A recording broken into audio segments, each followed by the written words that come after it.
computer. All right, and welcome everyone. Yeah, I'm so glad we have Nathan. I'm gonna butcher your guys' last names. I'll say Nathan and Matt here with me from Hennepin County Voter Outreach to help us out at Disability Hub here. You know, we love to spread resources that help people with disabilities and their families and loved ones. And so this is an opportunity for us to learn about accessible voting and voter rights and just any information that these guys have for us, because they have they're wizards and they're full of knowledge and so much information, and they've just been going around spreading the word for people to get out to know what your rights are and to have the opportunity to use your voice, and not be marginalized as we can be sometimes. So without further ado, I just want to say thank you guys so much. And I would also like to give a shout out to our ASL interpreter, Patty, there. And then we also have closed captioning services with our captioner, Nicole. So if you'd like, on the bottom of your screen, you can hover down and click the CC button. It says show captions, and then you can get the live captions that way. Okay, thank you guys so much. Welcome to Disability Hub MN. You can put questions in the chat. And yeah, you guys are welcome to take it away. Thank you. Awesome. Well, I can introduce myself first. My name is Nathan Janisek. I am an election specialist here at Hennepin County, and I am joined by my coworker, Matt. Yep. My name is Matt Langland. I am also an election specialist working with Nate here at Hennepin County Elections. And we both work on voting and engaging the disability community in voting and voting process. So, yeah, both of us have a lot of experience doing work with disability communities, and it's a big passion of ours. So we're very, very happy to be here doing this presentation for you guys. We are super excited to share this information because not many people fully understand accessible voting and what options they do have. So we'll just go over a couple of different ways that people can vote. I will talk about accessible voting methods from home. And then a little later in the presentation, Matt will talk about accessible voting options in the polling place. So accessibility in voting, there are three things to kind of go over just to get the basics.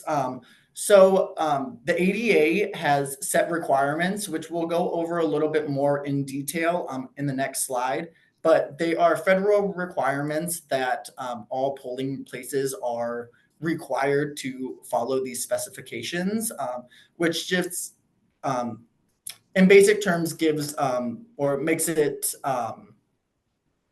so like the doorways are accessible. There's ramps. There are accessible voting booths, stuff like that, where it will make it easy for people with physical impairments to get in.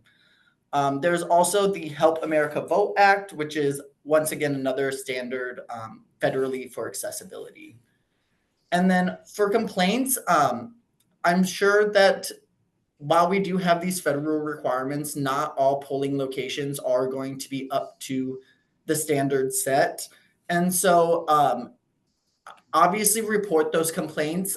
You can contact your local election office or the Minnesota Secretary of State's office for those, and those polling places will either get talked to or be more, what am I trying to say here? Sorry, my mind is failing me. They will get that taken care of, that complaint taken care of. They'll get reviewed. Any polling place that is deemed like not accessible or not adequately accessible, if a complaint were filed and received and that were found that yes, this were correct, either correctional measures would be taken, or even up to moving to a different polling place if they found it really couldn't meet the accurate specifications. So. Yeah, thank you, Matt. Hey guys, I'm sorry to interrupt the screen. I see you're sharing, but it's like I see you're sharing this your screen, but it's a little bit small. Can you just stop? Yeah. sharing real quick and then share again. I think that should fix it if you just. Yeah, is that better? Well, it's like you guys are pinned and your shared screen is really small on top. I don't know if anyone else is seeing it like that, but Let me, yeah, let me see. stop sharing. Let's see. Is that better? There we go. Yep, that fixed Perfect. it. I don't know if it was doing that for anyone else, but yeah, now it fixed it. So perfect. Perfect. Thank you. Okay. Yeah. So this is just like I said earlier, polling place has accessibility requirements. And I went over a little bit before, but these are just some more specific requirements. So paved parking with wide spaces reserved for disabled persons, curb cuts or temporary ramps, paved main routes free of stairs or with ramp or elevator bypasses. Like I said, the doorways, a minimum of 32 inches wide and hallways at least 36 inches wide, just for those people in wheelchairs, walking devices, things like that. Handrails, outlining assistance available to voters, and like I said, one or more wheelchair accessible voting booths. So this is just like federal standards that all polling places should be following. And if they're not, like I said, file a complaint with either your local election office, your city, your county, or the state. The Secretary of State will also take those. The first option for people to vote accessibly from home is the absentee ballot. And so you can apply online in even years. So 2020, 2022, 2024. You can just apply online and then that ballot will get sent directly to you. Otherwise, in odd years, you will fill out a PDF form and those can be returned via email or mail. And then once again, that ballot will just be sent to you, whatever address you use on that application. And you can either mail in or drop off the completed ballots. And for those drop off locations, it would either be at your city hall or at the Hennepin County Gov Center. And you do not need to be registered before applying for absentee ballot. You can send in your voter registration application at the same time as your absentee ballot application, which is really, really nice. You just kind of get it all done in a one-stop shop, and then your ballot will be mailed to you. Another option for accessible voting from home is agent delivery, which this is an option where somebody can pick up and drop off your ballot for you. And there are some rules for these agent delivery people who will be picking up and dropping off your ballots.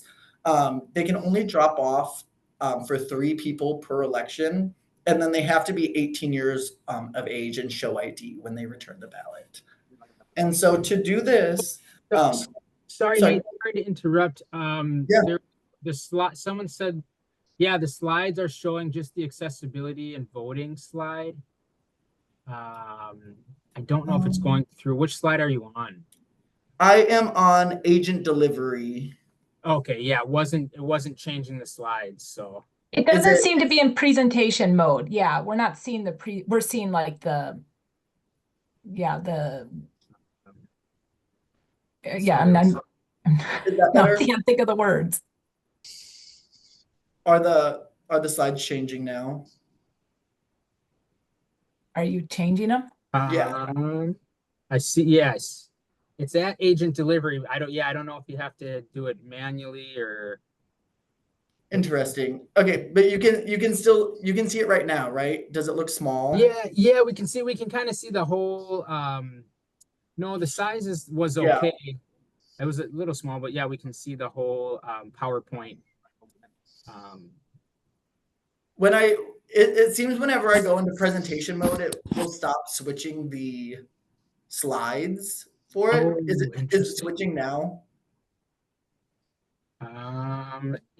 It's hard to say. Yeah, I'm just on the agent delivery one, so okay. Yeah, we can keep going from here, and then if there's an issue, we can get out of it. Yeah. So agent delivery, that starts 7 days prior to the election. and your ballot can be dropped off until 8 p.m. on election day, just like any of those other ballots. And so for that agent delivery, you would need both the absentee application and the agent delivery request form. And both of those can just be taken in by that agent delivery person, and then they will get your ballot after they see those documents. And to qualify for agent delivery, there are a couple of requirements. You have to live in a nursing home, assisted living facility, residential treatment center, group home, battered women's shelter, or be hospitalized, or if you're unable to go to the polling place due to incapacitating health reasons or disability. So a lot of people qualify for this agent delivery program. They just might not know about it or know that it is a possibility. And just to, so Nate, just to throw in or clarify, so the agent can pick up the ballots starting 7 days prior to election day. It's kind of designed for if like you have an emergency, like you break your leg at the last day, week before the election, and you were planning on voting in person. And then, all of a sudden, you're not able to make it to your polling place because you're incapacitated at home for whatever reason. And so now you can't make it to your polling place. And then it's kind of a last minute emergency option. And it is a great option, but like early voting, for example, starts next Friday, September 20th. An agent delivery process that you couldn't do that until 7 days prior to election day, which is November 5th. So you couldn't do agent delivery next Friday, for example. Mm-hmm. Yeah. And then the last accessible voting method from home is the accessible absentee ballot, which is really, really awesome. So you can apply online and then email your county to request the accessible ballot. And so that email's right there. It's just our customer service line. This accessible ballot is available to anyone who has a vision or print impairment. And it's an email ballot that'll be sent to you that can be filled out with the screen reader. And then that email ballot will be emailed back or printed and then mailed back to the county, and we'll receive it and count the ballot that way. But it's just another accessible option which lets people use screen readers, which a lot of ballots aren't. I mean, most ballots are available in or able to use screen reader. So that's just a really, really accessible option for people. And even if you're not necessarily a screen reader user, maybe you just have your print disability is that you have trouble navigating a pen or paper, or maybe you have a motor disability and it's easier for you to just fill it out on a computer, because you have a motor disability or whatever. That could also qualify you. So it doesn't need to be a vision disability, being blind or low vision necessarily. Definitely. Yeah. And Matt will talk about some accessible options in the polling place. Yes. So curbside voting is, curbside voting. This is a great option for if you want to vote at your polling place on election day. And this can also work at some early in-person locations. You would maybe want to call your city hall ahead, but I know Minneapolis elections has this at the early vote center. So you can pull up in your vehicle, and this is for if you have a motor disability in terms of getting into the building and getting out of your car into the building. That's the challenge for you. You can vote right from your vehicle. How it works is election judges at polling places should be monitoring the area. They may have a specified area for people to park that need curbside voting. And the election judges should monitor that area every 20 minutes or so. So hopefully you don't need to bring someone with you that would need to go into the polling place to flag down an election judge. And then 2 election judges, one from each party for party balance, will bring a ballot out to your vehicle or just outside, as someone was clarifying to me the other day, to qualify for curbside. You can power ride up in your power wheelchair, or walk up in a few blocks from your walker if it's still difficult. You don't want to walk all the way in, so you don't necessarily need to be in a vehicle, quote unquote, to use the curbside process. And then so 2 election judges will bring you a ballot. You'll fill out that ballot.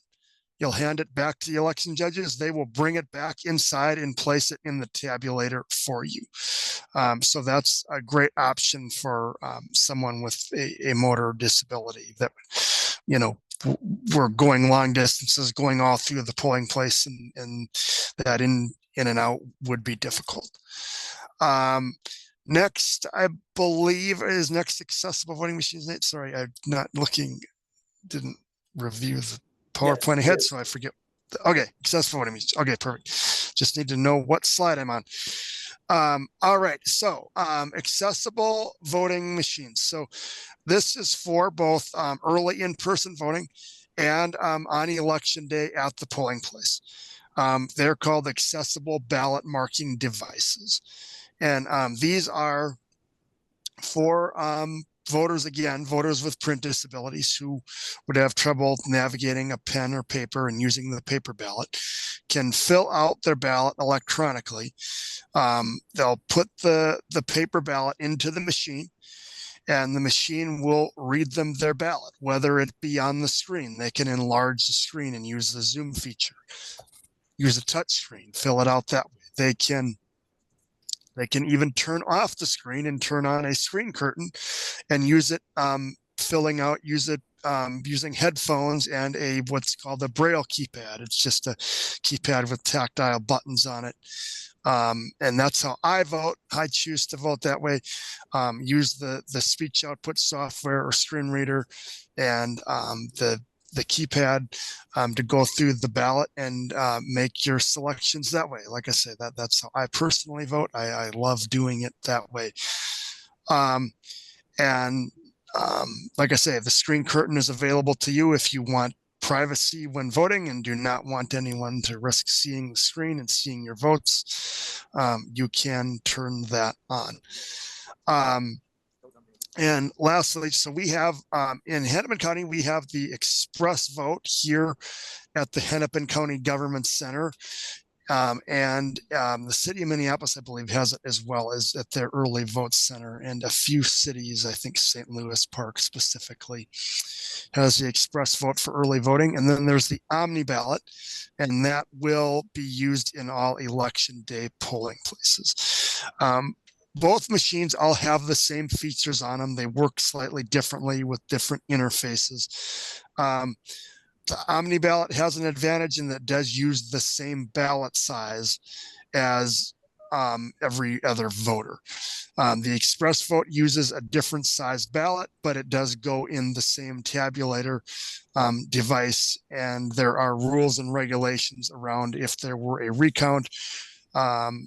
If there were a small amount of ballots in one precinct, those would get combined with ballots in other precinct to keep your ballot more private and independent, even though the ballot is a skinnier ballot and a slightly different ballot size from a regular ballot.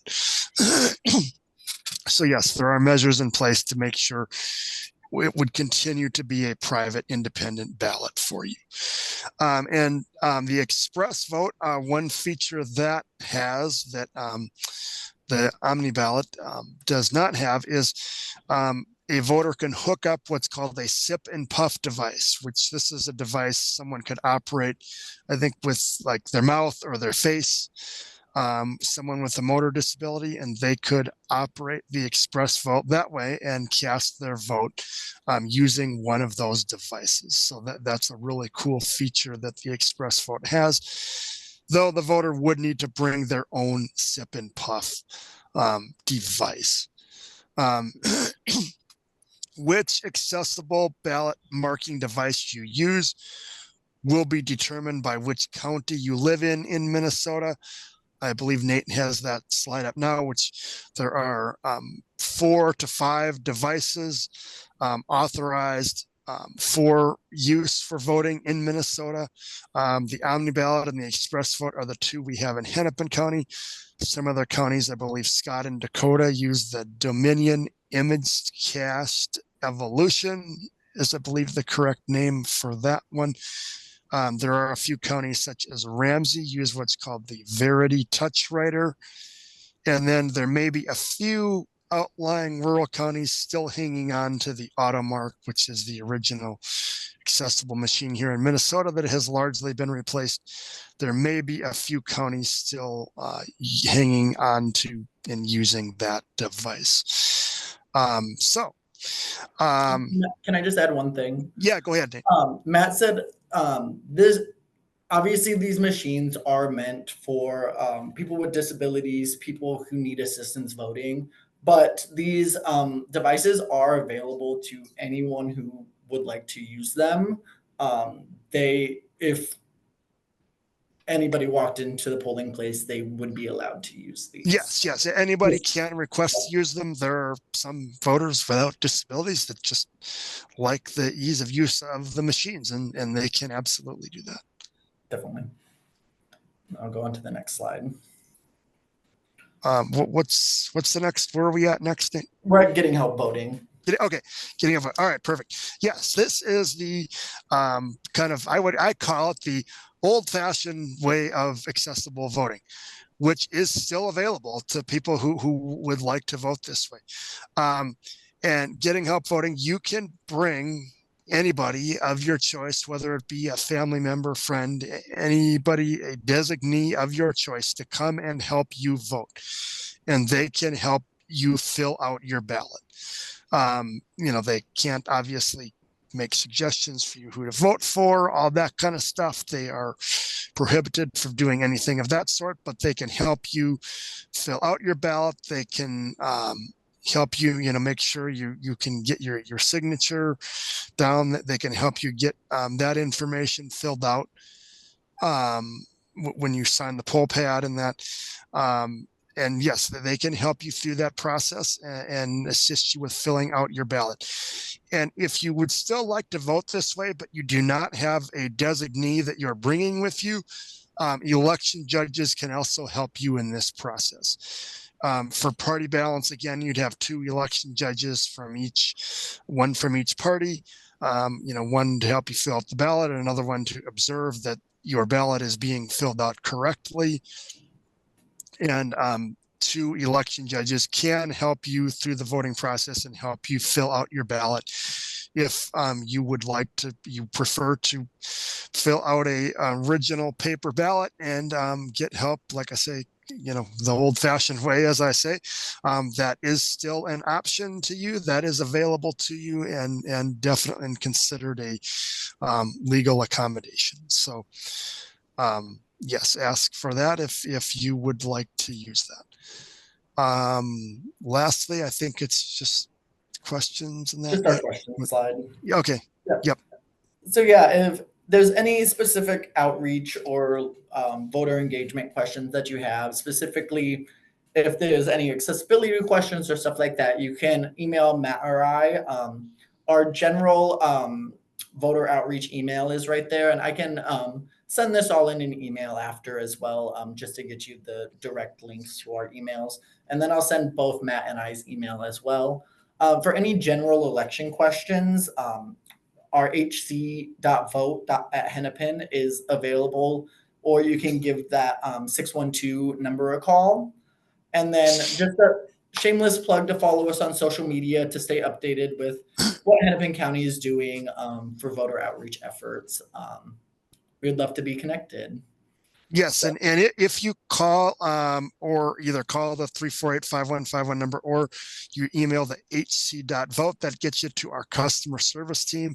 They're all great people. I love all of them. They love talking to voters and they would love talking to you.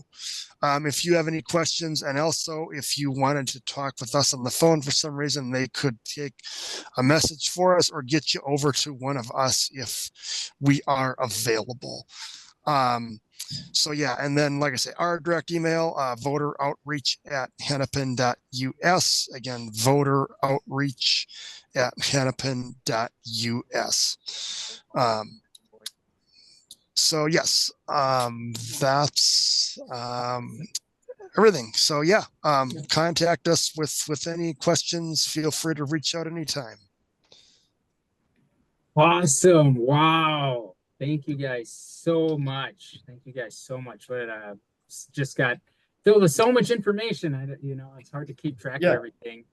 And I just commend you guys on everything you're doing, and these trips. It sounds like you are staying busy before this election coming up. So yeah, good luck there. Yeah, we don't have no questions coming in here.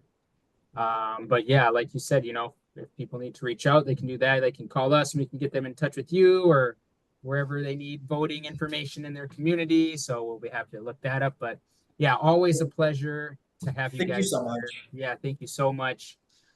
Yeah, really just always a joy to even just to chat with you guys. Oh, and then one last plug. Coming up, there'll be a podcast which myself and Lydia, who is our division manager, were on. It's the Nation's Blind Podcast from the National Federation of the Blind. It's a national podcast, but we were on there talking about accessible voting, and we kind of focused on blind people more specifically there, but also kind of talked about different aspects of accessible voting, and particularly accessible voting machines. So if you're interested in that and like listening to podcasts, please look that one up. It is supposed to be coming out next week. So awesome. Okay, yeah, good to get that noted. Podcast coming out. There we go, next week. All right, right on. Well, I'll get all that information sent over to you, including the PowerPoint and then some of those other resources. Yeah, yes, perfect. And we could even maybe email the podcast link to you if people are interested. Yeah, send that information, because we're gonna put up a little post, and even on our email list, we'll just put access to the information. People can watch the video that we've recorded and just get any updates. Just get some information to help them move forward and be more aware and educated when it comes to voting. So definitely. Okay, great. Awesome. Well, thank you so much for having us. We really appreciate it. Yeah, thank you guys. Really appreciate it, and have a good rest of your day, everybody. Take care. Yeah, you as well. Yeah, Have a good thank day. you. Bye.